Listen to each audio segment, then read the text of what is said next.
Okay, this is the much needed recap video because after editing my last video, it just ends. So there's like no summary, no goodbye, nothing. And really, if I thought about it, I should have done this with Edward in Amsterdam on the last day, but I just didn't think about it. So anyway, I'm in the gun room. I figured I'd carry the trend since we didn't do it in Europe, didn't even think about it. So I figured I would do it here in my gun room.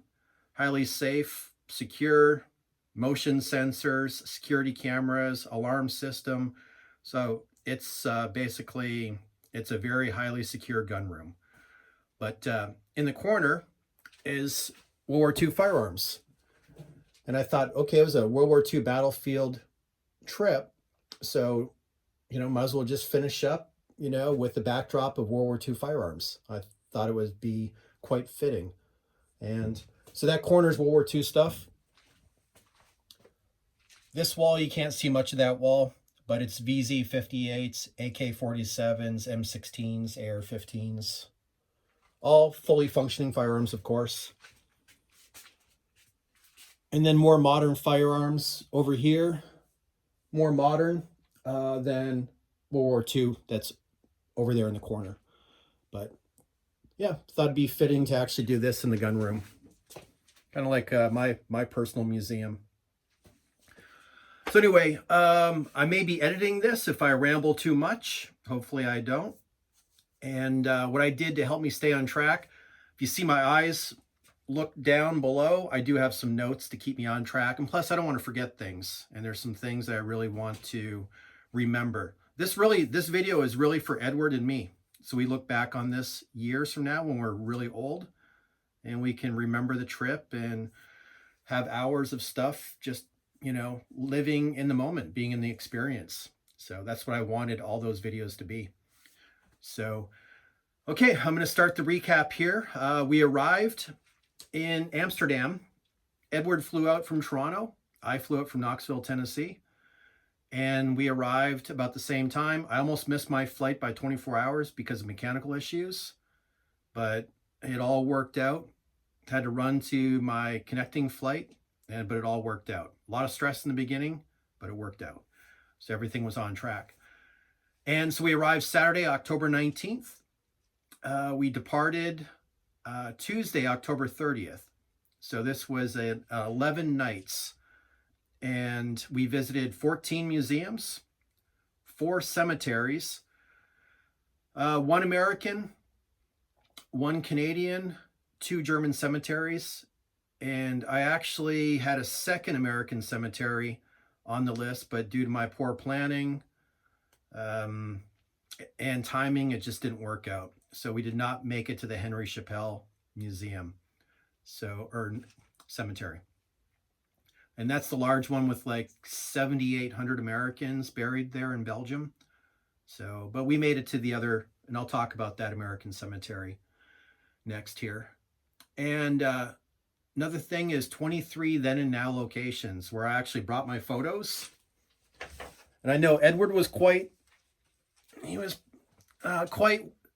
was wearing him out on these photos, but I had to do it. So 23 then and now locations, basically Bastogne, Stavelot, La Glaise, Stoumont Station, Bergen-op-Zoom. But anyway, and 87 photographs. So if you watch some of those, I think it was really a pretty awesome part of the trip. Different than going to museums, different than going to cemeteries. So it was really cool. It's about as close as you can get to touching history, in my opinion.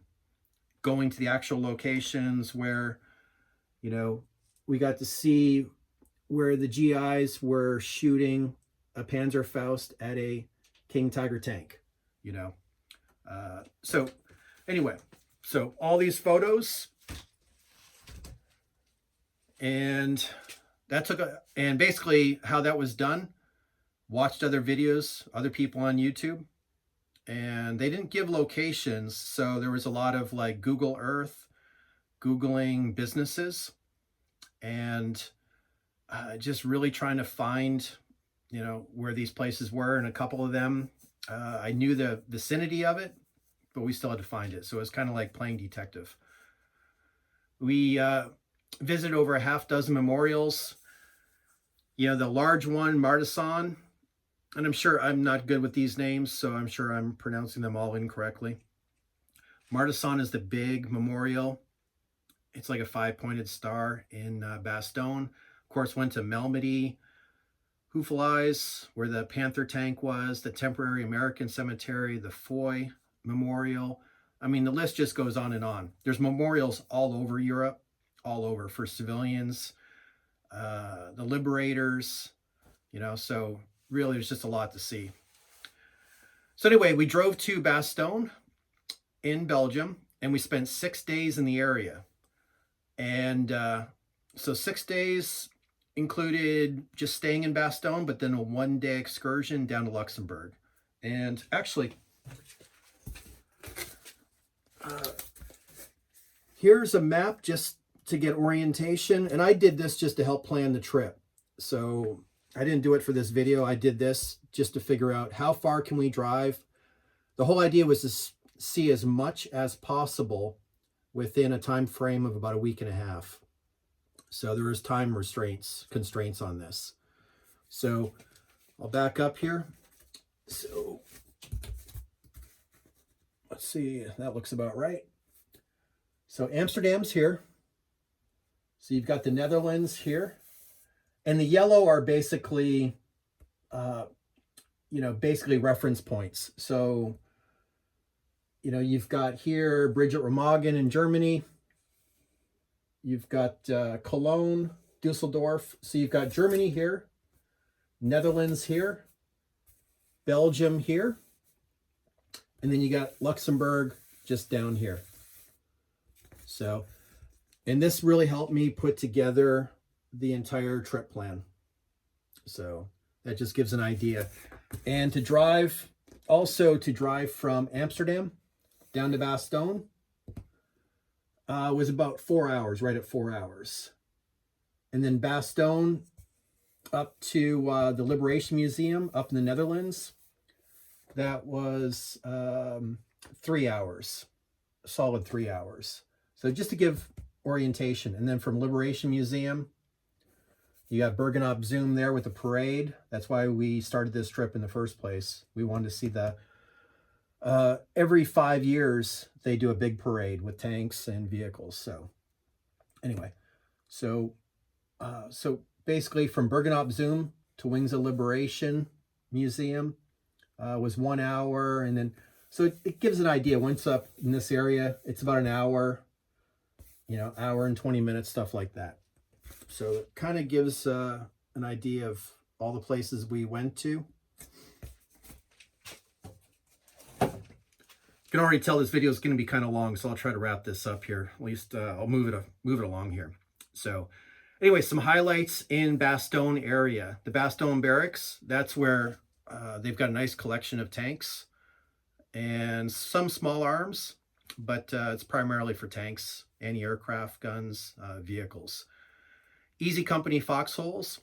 What was cool about that is the 1 or 2 nights before we actually visited the location of the foxholes, we actually watched Band of Brothers, that episode where they're in the foxholes and you actually get to see them there. They actually have these foxholes where you actually know where these guys were actually dug in, and you could see where they pushed off going to attack the Germans in Foy.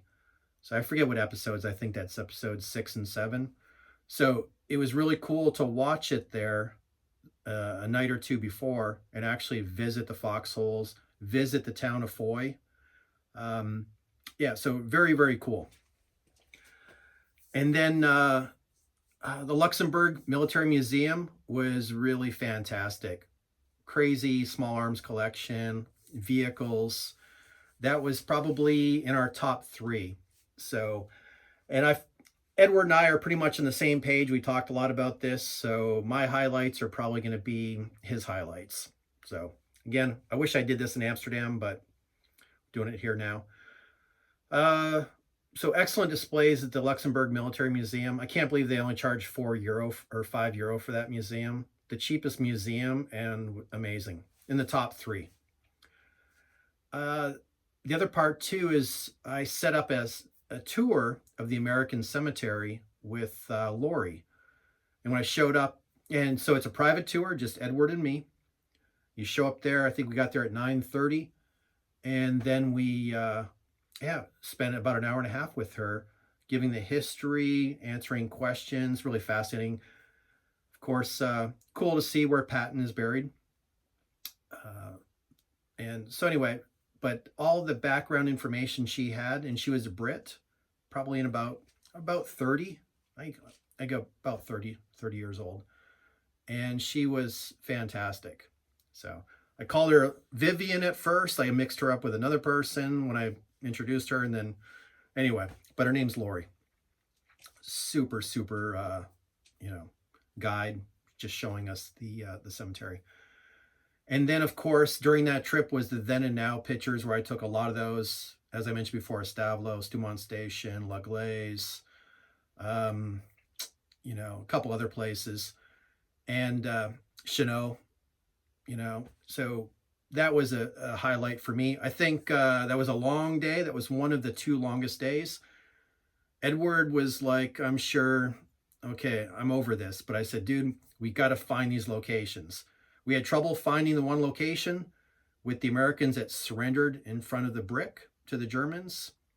And if you look closely, the door and the window are swapped between what you see in the German newsreel footage and the video I shot.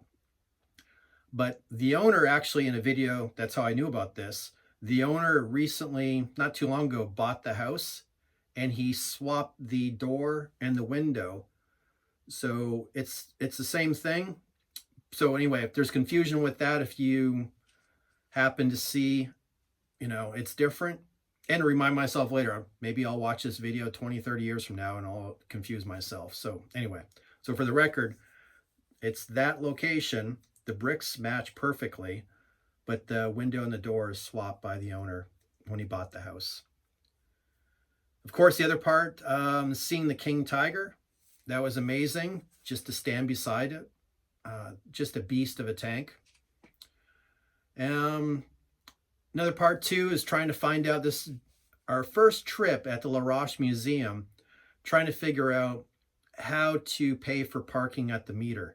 That was a challenge. And it always is when you visit different countries, trying to figure that out because it's not in English. So anyway, so that was a lot of fun. So after 20 minutes, I figured out how to pay for parking. And then driving back and having the airborne beer in Bastogne, that was really, really cool. The story, it's symbolic, drinking out of the helmet. It's ceramic, but it's all symbolic because the actual GI was taking beer to his buddies, and the doctor got upset with him because you can't give alcohol to somebody who's wounded. So anyway, cool little pub, very small. It was a lot smaller than I thought it would be. So anyway, then from Bastogne, we drove to Bergenop. Well, we drove to Zeeland, Netherlands for the Liberation Museum. And again, that was about a 3-hour drive. And we spent 2 to 3 days in that area. And at the museum was really cool. Again, Liberation Museum in Zeeland. They had the LVT, where they call the buffalo. And so it's the best example I've ever seen of one, and also how it was loaded out. So that was a highlight for us. And then after the museum, we checked into the hotel. And the hotel was, it's a hotel, but below is a restaurant bar thing, but it worked out pretty well. And so we checked in there, and then we drove and we saw Sandra and Hans for dinner. We went to dinner at their house. So, and I met Sandra and Hans. I met them last year when Catherine and I went on the battlefield tour, basically a year ago. And she's the one who said, you need to come back for the 80th reunion, or not reunion, the 80th celebration, because that's when they do the big celebration in the Grote Market Square. The bands are out, the tanks, vehicles are parading through the area. So that's what really started this entire trip. And so anyway, and then I asked Edward, and it's like, okay, let's do this. So this trip was actually all built around going and seeing this parade in Bergen op Zoom. So anyway, so we had dinner with Sandra and Hans. Fantastic. She's an honorary member in the Association for the South Alberta Light Horse Regiment. They're the ones who liberated the town of Bergen op Zoom. So she's an honorary member. And I went there with a battlefield group tour with Catherine, as I mentioned, and we were invited by her brother, who's a member also. So anyway, so we actually did this, and I was at some of these places last year. But a lot of this was new to me too, especially the Bastogne area and some of the museums in the Netherlands. So dinner was great. The next morning we got up and we went to the Memorial Bell. That Memorial Bell is pretty cool because they ring that bell 2 times a year when Bergen op Zoom was liberated by the Canadians, and then when the Netherlands, when the Germans surrender, November 5th, I believe it is. And so anyway, the Germans surrendered to the Canadians. So they ring that bell twice a year, and they do it in conjunction with the same bell or a similar bell actually in Alberta. So they ring it at the same time, both bells, Netherlands, Canada, at the same time twice a year. So anyway, went there, and the parade with all the vehicles actually goes through and goes by that bell. So we had to be there because you get to be as close to the vehicles as possible, because I wanted to hear these things. I want to experience them. And I'll tell you, when when those tanks go by, it shakes the ground. So it was really cool. It was a very cool experience. And then, of course, later in the day, I was like at 10, 11 o'clock, I think they came through by the bell. And then about 2 o'clock, 3 o'clock, the parade, all those vehicles come through the Grote Market Square. So that was very, very cool. And then the other part too, the 2 women singing "O Canada" at the end. And it was like the last part of the ceremony. They sung "O Canada," and they did a phenomenal job. It was really, really good. And I didn't get the whole song because it's weird. When they play a national anthem, to me, it's you stand at attention, you don't screw around, you don't take video. And then I saw other people taking video, and Edward's like, dude, take some video of this. And I'm like, okay. So that's why I got like half of that, because I almost didn't take it. I'm glad I did. And then that evening, I saw Jason, who's the president of the South Alberta Light Horse Regiment Association. I saw Jason, had a couple of beers with him because he's the one who put the trip on last year for the Battlefield Tour. So it was good seeing him. Really enjoyed it. The next morning, we couldn't stay. Time was just of the essence, and we had a lot to see. We had 4 locations the next morning. So we actually visited the Canadian Cemetery, and I thought we got there early just to get in, look around, show Edward. I was there last year. And of course, yeah, we're early, but everybody was there. There's already vehicles there, a couple of tanks there. Princess Margaret was coming out. She was going to be there for this big ceremony. They already had camera cranes. It was going to be on TV. And then, of course, I was hoping we wouldn't see anybody so we could just duck in and get on the road. And then we're pulling in, and Sandra and Hans are standing right there. So we went and talked to them. It was good seeing them. Wanted to stay for the ceremony, but could not. So we had to we walked around. We were there probably for 20 minutes, and then we left. And then, and we were driving on the way to Arnhem. So on the way to Arnhem, let's see, went to the Wings of Liberation Museum. That was a highlight. That was very cool. Lots of vehicles, aircraft. You got to actually walk inside a glider, the Plywood of Death. God, how those guys, I don't know. I would have been a paratrooper, in a second over being in a glider. That's like suicide. And then, so you got to go inside a glider, got to go inside a C-53 transport where the paratroopers actually jump out of the planes. Very cool. It was you could really get close up to these, as you saw in the videos. You could actually walk up and touch things.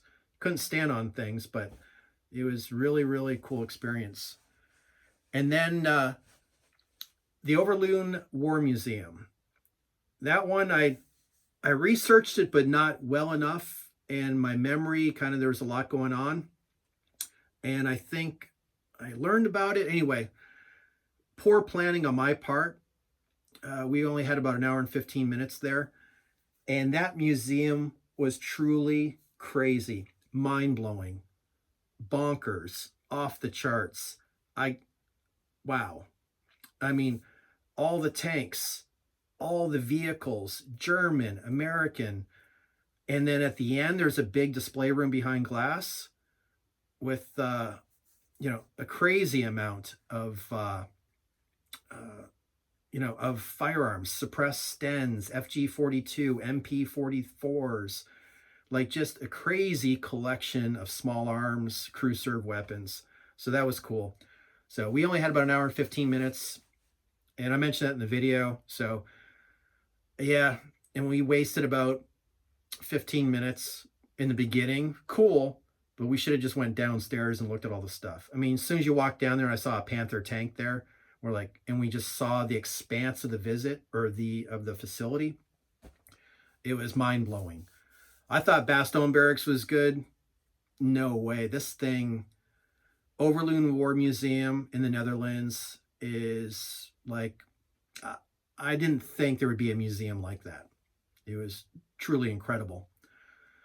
And then also, I have to keep in mind, not next year, but years down the road, if I make it back out there again, in May, the museum there actually runs these vehicles in May. It's called Millitrax. If you go on YouTube, you can actually see the videos of it. And we saw a lot of the German vehicles with mud on them. Like, this isn't display stuff. It's like they actually ran these. So again, my poor planning, research, we probably could have squeezed out another half hour in that museum if I knew about it. But we got to see it all, but we just had to rush through it. But it was really just fantastic. Amazing museum. Then after that, another highlight was a German cemetery. And again, the weather was beautiful for most of the days there. Really unlike last year when I went. It was just rainy, nasty, cold, you know. So anyway, this year was amazing with the sun. German cemetery, I've never been to a cemetery with like 30,000 graves. It went back as far as you could possibly see. If we had more time, I would have walked farther back just to see how far it went. But 30,000 graves. And then, so anyway, so from there, we went to Arnhem. So from Bergen op Zoom, we had 4 places to see, and then we were going to be in the Arnhem area. And so when we were in Arnhem for 2 days, went to the Oorlogs Museum, and that's in the top 3. So I would say between the museums, Overloon War Museum was just phenomenal. Oorlogs Museum was probably second, I would say, with all the relics. And then Loot was there. You hear him, you know, his name's Loot. I'm sure I'm pronouncing it not correctly. It sounded good to my ear, but I'm sure it just killed him when I called him by his name. So anyway, he was with us in the beginning, and we went all the way through the museum with him. We were there probably for about an hour and 15 minutes, I think. And very helpful, lots of knowledge, stayed with us to the end. And the things that were really impressed with that museum, 3 FG-42s blew my mind. MP-44s, of course, MP-40s, just everything. And what was really amazing too was just all the relics, stuff where they dug in the ground. And you see the video, that blew my mind. And then at the end, the display of the helmets, the gear, the guns, all battle damage with bullets or shrapnel. That was really impressive to see. And it's hard to believe one guy put that museum together over his lifetime. And he was working there. So he was working there. And let's see, Airborne Museum in Arnhem was really cool. uh, at this point, you've seen so many guns, you've seen so many uniforms. It's all amazing. So, at the end near the museums, it's like you're looking for different things. In every museum, actually, you see something, which is really cool. Well, you see a lot of things. Anyway, that one, the Airborne Museum in Arnhem, it's got walkthrough displays where you can walk through and you hear gunfire. Um, you see guys jumping in the water. The displays are really well done. And then, of course, too, taking off and landing in a glider. That was pretty cool. So really, that was a good museum, too. And then we checked into the Hotel de Wereld. I guess it's Hotel the World in English. And that's historic, where the Germans surrendered the Netherlands to the Canadians. And we stayed there for 2 nights. So had to stay in that hotel. So very historic. It's super cool that they keep the memory alive. And yeah, so very cool. So anyway, and the night before we were flying out, my sister Yvonne, her husband Sean, and her friend from California, they were in Amsterdam. So we checked out of the hotel and we stayed with Yvonne and them at her Airbnb that she was at. And then we went out for dinner, hung out at the place, went out for dinner, had a good time. Of course, Yvonne gives the waiter a hard time. I don't know if, anyway, that was fun.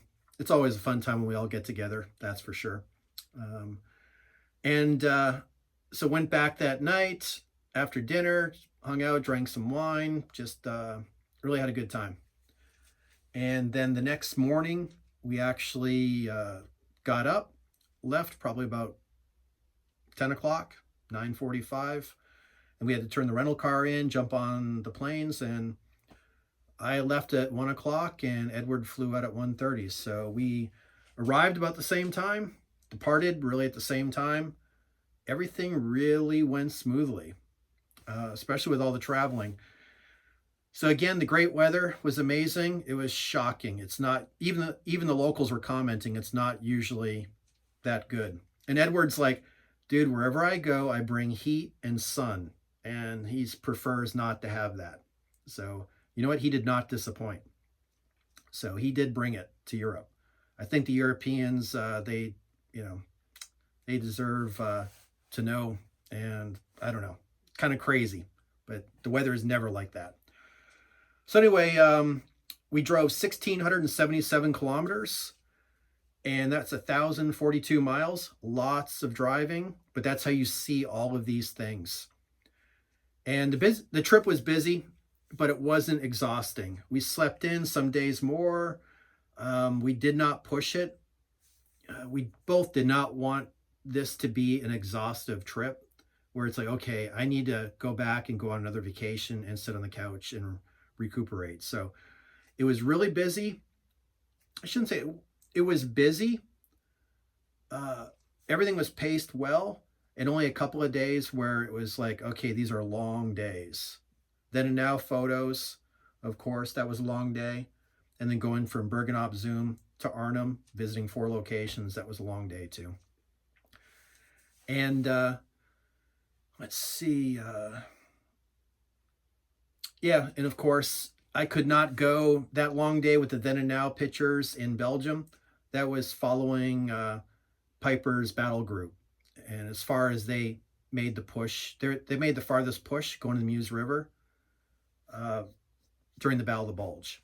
So it was a very historic area. So that's why we just made the most of it.